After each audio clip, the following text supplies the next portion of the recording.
নিজের অধিকার এবং ভবিষ্যৎকে সুন্দর করার সময় আপনাদের সকলের কাছে বিনীত নিবেদন বা জনগণের ঊর্ধ্বে থেকে নিজের ভোটাধিকার প্রয়োগ করুন। গণতন্ত্রের প্রকৃত শক্তি তখনই প্রতিফলিত হয় যখন প্রতিটি নাগরিক স্বাধীন বা নিরপেক্ষ ভোট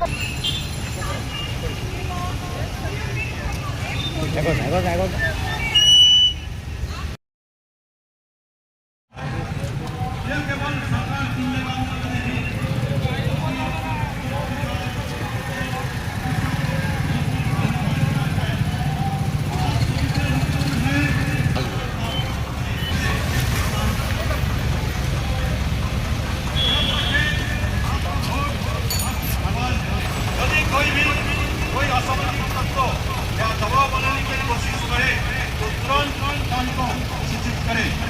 आइए हम सभी मिलकर एक शांतिपूर्ण निष्पक्ष और भयमुक्त चुनाव सुनिश्चित करें।